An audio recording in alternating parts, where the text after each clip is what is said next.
There has been an Indian origin student that has been found dead in Cincinnati in United States of America yesterday. While the cause of this death is still unknown, the fact of the matter remains that it's been just above a year in 2024 and 4 Indian students have been killed in America. Now, the latest death of the Indian American, the visuals on your screens of this individual, his name is Shreyas. The student has been identified as 19-year-old Shreyas Reddy Benigeri, who was a student at the Lindner School of Business in Cincinnati. The Consulate General of India in New York has issued a statement of this incident. It has stated that a police investigation is underway. So far, there is no foul play that has been suspected. There have been a series, like I said, 3 more such incidents where Indian Americans have lost their lives. They all have been students. They all have traveled to America to study, and this unfortunate incident has happened to them. The question that I asked today is there a pattern that we witness in these Indian students that are at this point of time being attacked increasingly? They have been attacked fatally. And is the US government, is the US police doing something concrete about it? There have been statements that have been released by the Indian consulates.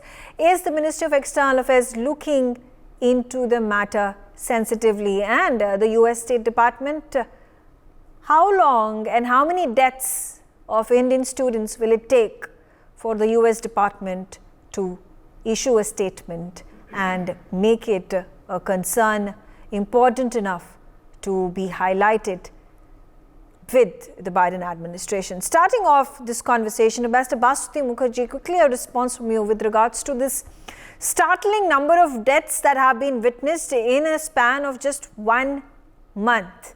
In 2024 alone, we have just finished January and there have been 4 deaths.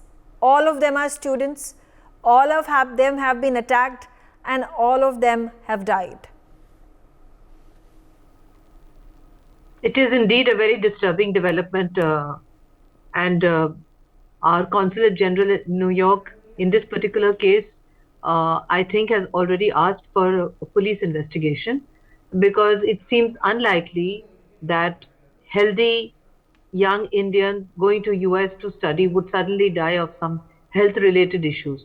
It could be a hate crime, it could be an accidental death, or it could be a death due to envy or rivalry. Our students who go to US are usually of very high caliber. They work very hard. They contribute to the university fraternity. This can also arouse resentment, etc. So I agree with you that it's time for the US agencies responsible to give a reassuring note to Government of India and to our embassy in Washington and our consulate in New York, that they would investigate and get to the bottom of these issues and ensure that if it is a hate crime or a crime born out of racism, then the perpetrator would be pursued and brought to justice. It's also a wake-up call for Indian parents who try to send their children to best institutions outside India, to perhaps rethink and see whether, since we have such high quality education in India, that perhaps it may be better, particularly for those going for graduation, to go at a postgraduate level when they are more mature and more capable of coping with the kind of stress and strain which comes with living abroad. Right. This would really be a wise and prudent course, given the fact that when you are 17 or 18 years old, sometimes in an alien environment, you might get confused or not know your way out of a difficult situation, which you could do when you are 20 or 21. So these are things that parents also need to reflect upon. It is a very disturbing development. I agree with you. Sumit, quickly coming to you, unfortunate incidents that have taken place. The Ministry of External Affairs officially at this point of time has not released any statement. The US police have spoken about investigations that have been carried out. Amongst all these 4 incidents, there has been one such incident where this boy was hammered to death, where the arrest has been made. Thus far, it is also not clear what are these investigations, how far they have moved. Is this not important to put all this information in public domain? Meghaji, thank you very much for having me on your show. It's a very important issue because what we are talking of is young, vibrant Indian lives.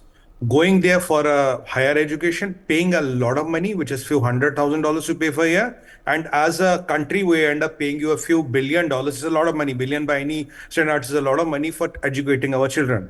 But unfortunately, if you look at the numbers, I think Canada tops at 95 or 96. US, you see the average number has been around 37, 38. It's unfortunate I'm talking of the dead people, but I have to talk that I have no compulsion. Problem here is, I'm sorry, I have no option. The problem here is why US is so complacent about it. Just for a while, I'm flipping the tables. If this happens to an American student in India, what will be their response? Won't be they shouting from the rooftops and asking for a query? Won't they be wanting to send their own teams to investigate? Is it that, Black Lives Matter is a big issue, and when the Indian student is there because he's Indian, he's brown, it doesn't matter? There in US today, the problem is if you look at the universities, more than 50% of the students are Indian or Chinese. The Caucasians are less than 50%. Forget the Americans, they might be less than 17, 18%. So there's already a resentment against Indians. If you look at the dean of Harvard, if you look at the dean of Princeton, if you look at the dean of Kellogg's, most of them are Indian Americans. Most of them are now Indian Americans. All the lead professors are Indian Americans. So there is a kind of this hate crime against them, wherein people in US think that we as Americans cannot afford education. And let's not forget, all of them are private universities. None of them are run by government or on government aid. So they said, we cannot afford the education. These Indians are coming, they're paying the money and they're getting the education done. So there is a lot of, bias against them. We have seen racial abuse against Indian women. We have seen racial abuse against the Indian men. And now these students, unfortunately dying, is to send a message that you are not welcome here. And we have not seen anything conclude. Why would a person die? What is the reason for he has died? We have to know. There was one unfortunate incident in Noida and the UP police made arrests and some people got arrested, some people got punished. The professors lost their job. The principal had to resign. There was one small incident.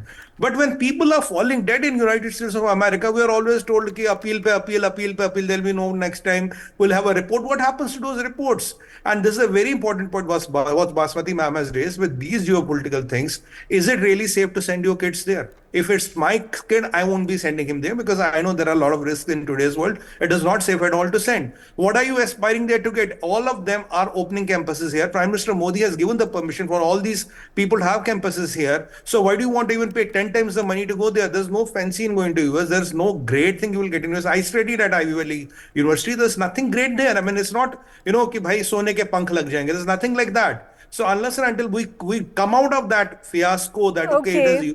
Okay, but so Sumit, I feel that is not the question. The question is, if there is a student that has traveled and decided to go to a university in a foreign land and study over there, educate himself in these universities, it becomes the responsibility of the institutes, it becomes the responsibility of the law and order authorities, it becomes the responsibility of the government of that country to ensure the safety and security of that student.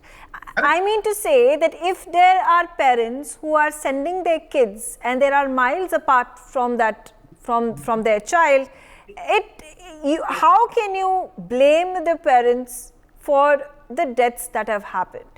Of course and the question I ask is that these are deaths that have happened weeks away from each other, weeks apart from each other. It started off in January and now it's the 2nd of February. The last death was reported on 1st of February. I again point the fingers on the Ministry of External Affairs. I again point the fingers on the US State Department, because why have they not considered this situation to be dire enough to make a statement, to raise up a finger and say that, listen, yes, these incidents are happening and we are looking into this matter. How is it that successively, one after the other, Indian students, the pattern is the same. It is an Indian student, they are studying in these universities and they have been killed. Only one person, the attacker, has been identified and the person has been arrested. What about the investigations that have been carried out for all these other people who have died and they have still not been able to catch the person who is the culprit? Mohammad Ali Shah, quickly a response from you about this. Is this a complete crumbling of the system, or are the Americans not concerned only because there are Indian deaths involved? Okay, Megha, that's a very good question. Now, the very fact is I speak with a very, very heavy heart, and my heartfelt condolence to the bereaved family of the 4 students who have lost their lives in America. We always, I know families who have saved up every single penny of their hard-earned money with an aspiration that they will send their child abroad to study, so that when the child comes back to India, the child is well educated, gets a good job, is placed very well. For what? For this? No. My own nephew and my own niece have been educated abroad. They went to the best of colleges abroad. They were looked after, fine, well done. But not everyone has that, is privileged or lucky enough. It's really sad. You see the loss of our Indian lives, and as you rightly brought out, once a child is sent to an institution anywhere outside, it's a responsibility of that institution. I'll give you an analogy over here. There are times I have an 11-year-old son. He goes out to his friend's house for a play date, to spend a day. It's a responsibility of the people, of the host, where we have sent a child, where we have trusted a child. Similarly, it is the responsibility of the host country, in fact, is rather irresponsible. It shows a very irresponsible behavior when they do not even come out, and there's a full inquiry is not completed. It's only a consulate. Our embassy over there, who is really concerned about it, it is really actually ridiculous. Now, the very fact is there is a lot of Black Lives Matter and such things. Yes, they do matter. What about Indian lives? Indian lives matter a lot, and especially more so when we are on the verge of becoming a superpower. When we are doing so well, the entire international community is looking at India. So that's the time it becomes even more crucial. Now, I do not know whether such things had been happening earlier and the media has taken note of it now. But I commend NewsX, I commend you for taking up this matter, a very, very serious matter of grave concern, which should be taken up very, very seriously. Now, I do not know whether such things were happening earlier and the media did not report it or what, I don't know. I can't comment on that, but most certainly it is very, very disturbing, and such a trend will actually discourage us from going abroad, which is okay, fine. When we talk about brain drain, well, I think I was in conversation with Wing Commander Rakesh Sharma, Ashok Chakra, who went on space. He mentioned when he went on space and he came back, the Indian Prime Minister met him and he said, how did he find India? Sare jahan se acha Hindustita hamara. So I think our country is already very, very good. We have this perception. Yes, we have this perception that if you are educated abroad, you will get better quality of education. But I think our country lacks nowhere at all. Maybe. Okay, all right. Ambassador Mukherjee, again, if I go through the profiles of all the 4 students, now they are brilliant students, A-class students. They have passed with flying colors in India before traveling over there. Some of them are in fact scholarship students as well. Now, there's one thing, if we talk about certain individuals with their backgrounds, or they are indulging in drugs, parties and things like that, and then there can be a different sort of a investigation that goes into it, and certain, are there any shady business that is involved with these individuals who have lost their lives? When there are students who are responsible, they know exactly what they're doing, they know exactly why they are coming to the institutes, to the educational institutions. They have put in the hard work to get the scholarships, they have put in the hard work to ensure that they are at the top of the class. So when such a scenario happens, who is to blame? First of all, we need to await the result of the investigation. There's a police investigation that has been ordered, and we need to await that. I understand that our Consulate General in New York, which has jurisdiction over Cincinnati, where this incident occurred, has sent an official to ascertain, to find out, and to coordinate and to find out what is happening, and also to be in touch with the distraught parents in India who must be so devastated by this terrible development. The point here is, as I said earlier, Megha, that there are three different kinds of crimes that spring to my mind. If it's a very brilliant student, it could be a hate crime. It could be a crime out of racism.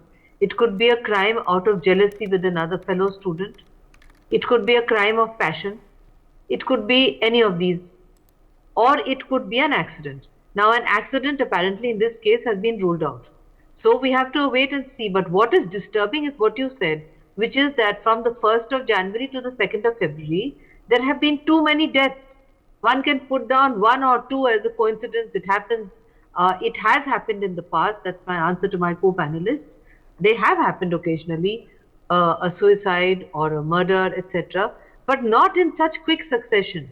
That is why I'm glad that NewsX is having this debate, because we need to be aware that if it's a trend, we need to follow it very closely, and we need to take necessary corrective measures also here by through social media, through television, etc., alerting the parents that, as I said earlier, the general trend earlier was to send Indian students at the postgraduate level. At the undergraduate level, they are subjected to so many different influences, Megha, including what somebody mentioned about, you mentioned, I think, about drugs and alcohol, etc. A completely different lifestyle, a totally alien culture, a culture where there is no family and social support. These kids are kicked out of their homes in US when they are 16 and told to fend for themselves. That is not how we bring up our kids here. So that's why I said that maybe it's a better idea to send our kids at the postgraduate level, but certainly to be very alert and to await the result of this investigation, because I saw the photographs, I saw the story, and my heart goes out to the parents. They must be completely devastated at the untimely and terrible death of their very, very bright child. Right. Me. Sumit, there are people across the globe who travel across the globe to study. Whether you talk about the Middle East, Africa, Europe, America. Why should Indian students and Indian parents be more concerned, more vigilant when sending their children to different parts of the world to study? Why are we being separated, segregated from other people of other nationalities and races? And like a point was mentioned, Ambassador Mukherjee said that this could be a hate crime. Black Lives Matter, Asian Lives Matter, and these hashtags have been gaining global concern, global attention. And these particularly speak about the black community. These particularly speak about the Asian community, which is basically the Chinese, especially after COVID struck. And there are also, of course, campaigns that have gone around over other communities. In fact, there is Islamophobia, where there are massive protests and rallies that are held in solidarity with Muslims across the globe. So here, when so many people get killed and they are Indians, why is there not a hue and cry, and why is there no global concern? Why are these humanitarians, why are these activists not raising a finger? Meghaji, it's very simple. First of all, the first part of the question. You see, we as Indians are doing well. We are the most successful diaspora in US. We are the people who have the highest, to the percentage of the population number of bachelors and postgraduates. In an American household, we are earning twice than an American household. We are less than 1% of the population, but contribute 6% of the tax. There's some hard statistical facts vis-a-vis the contribution of the community. Then the community has risen to becoming the CEO. So they were okay up till that. Now, when you have a person called Vivek Ramaswamy who says, look, I'm a billionaire, I'm an Indian American, I want to be your next president. And I'm 35 years old. Hey, hold. Now you want to be the president also. Now, in all probability, Vivek is going to be a vice president or he's going to be maybe a secretary of state because he's a running mate of Donald Trump. That this meteoric rise of Indians over the other communities, this meteoric rise of Indians in politics, in economics, in universities, in professors, in corporates, this success of Indians, this contribution of Indians, and the growing stature of India is what people do not like. Unfortunately, our kids become the dartboards for that racial bias, for that vengeance they have against India. So either one, unfortunately, 16-year-old, 18-year-old, it becomes the target of that. It is the meteoric rise of India. It is the meteoric rise of India and the success of India world over in every sphere. Look at our economy. Look at our foreign exchange reserves. Look at our foreign policy. We are not taking anybody's dictation. We have very independent policy. We are the only country who does not toe America's line and we dictate our terms. This is our terms. We are the only country who is friends with Russia, who has a relation with America, and who was also a friend of, for that matter, Israel. So we have some very unique distinctions, and yet also we do business with China. We have some very distinctions, and they know. I mean, if you go by Nirmala ji, she is saying by 2030 will be 7 trillion. I am saying will be 8 trillion economy. So if you cross 8 and 10 trillion, you set your own rules of the game. So a lot of people do not want that. A lot of people hate that. That is why when we are sending our kids out, we have to be very, very, very careful. Where are we sending? What are we doing? And what are we doing? I'll tell you, Megha ji, if it's a American student, if it would have happened in a university in Delhi or a Noida or a Gurugram, what will be the outcome? Then the hell would have broken laws. Kya hua bhai?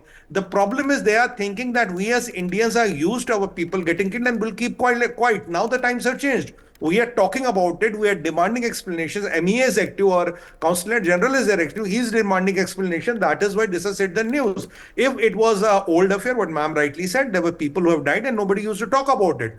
Under this government, under this dispensation, we are talking, you are raising the point. That is why it has become a national debate today. Now, with all these things having said and done, the responsibility entirely lies with the university, lies with the America, lies with this police, lies with this administration. It is the Indian life whom we have lost there, and you are responsible. And what is very baffling, what the numbers you gave in last 1.5 months, if we have 4 deaths, I unfortunately see a pattern here. I don't see it as a coincidence because if you look at the numbers, it doesn't look like a coincidence.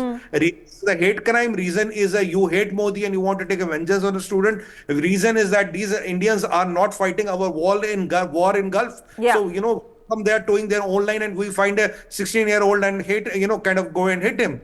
And remember the Indian women who were abused in New York and all, because all this racial slur which was used by a Mexican American against them, you curry, dash, and what else. That talks about the hatred, this rising India and this self-sufficient, independent India is what they cannot swallow. And what has happened in the last 10 years, they cannot live with it. That's the problem, if I can be direct. Okay, all right. Major Muhammad Ali Shah, the question I continue to ask, and it is also concerning and shocking to know that there have been no international media agencies who actually picked this story. I was trying to go through, I looked through a lot of these reports that have come in on Indian news channels and digital platforms and publications. But, trying to understand where the investigation has carried on, what is more information, what are the specifics, which is the police that is handling which case, and so on. And I wanted to do some research. Unfortunately, I couldn't find anything. So at this point, I'm wanting to know that, first of all, where is the outrage? Where is the humanity? Why is it that the media in United States of America has completely ignored this problem? Or are they busy bantering or attacking India on the geostrategic level, whether it is about the farmer protests, or we talk about G20, or we talk about the Ram Mandir that has been built, that they have completely forgotten of what is actually happening on their line to the Indian nationals living over there? You are bang on there, Megha. You are absolutely right. That's why in the first half I mentioned that I don't know if this has been happening earlier, which has not caught the media attention or what. I don't know. That's why I commended you. I said, at least the Indian media, we are covering it. Now, if giving a scenario, God forbid, and I hope it doesn't happen that way, where an American child gets wounded. I'm not even talking about losing its life. Okay, his or her life. An American child gets wounded in a fight in India. What's going to happen? all the media channels which you mentioned about, they would be reporting it at the front page headline that so and so thing happened in India. And who gets a bad name? We get a bad name for that, for nothing. Right? Yeah. And it could be a mistake of the American child. It could be anyone's mistake. I'm not just saying that it is. But then now, where is the outrage? Where is the outrage from the international media on this? It's not there. Unfortunately, it's very sad. It pains me no end. Unfortunately, the question I want to ask is there seems to be no outrage from our country as well. We are looking at it with concern. Yes, I've picked up this discussion. I would like the Ministry of External Affairs to come out with a statement about this. I agree with you. I agree with you over there as well. Because why? I don't know what, Megha, we as Indians are so obsessed. Many of us, I'm so sorry, it might hurt some people, but the truth is always bitter. I don't know why we are very much obsessed by hating the West. Why is it that we find them superior to us? Why is it that a white skin is perception? White skin, blonde hair is considered to be like I said, people across the globe travel to America and Europe to gain higher education. So why should India be segregated to begin with? And also, it's not as if somebody from, say, Greece would not travel to America. I don't think they have this white skin syndrome or desire to be studying in America simply because you want to be surrounded yourself with Caucasians or the white skinned blonde-eyed people, blue-eyed people and blondes and so on and so forth. But my question is why? Because these attacks have happened to Indian nationals in foreign soil, in America particularly this time around, why should Indians leave the country? Why should we be bowing down? Why should these people, if it's a hate crime, they would want, they ideally want that Indians should be thrown out. And perhaps then a hate crime that has been committed. So why shouldn't we hold our ground? Why do we need to succumb to the pressure that has been exerted upon us? I'll answer that. Yeah. See, it's not about opposition to the white skin bimetal don't send our children abroad. No, it's because we perceive that education over there would be higher. The child would be placed in a better manner over here when he comes back to India. Those are the reasons why we perceive the education in the West. Anything which is far away is valued. Anything which is close by.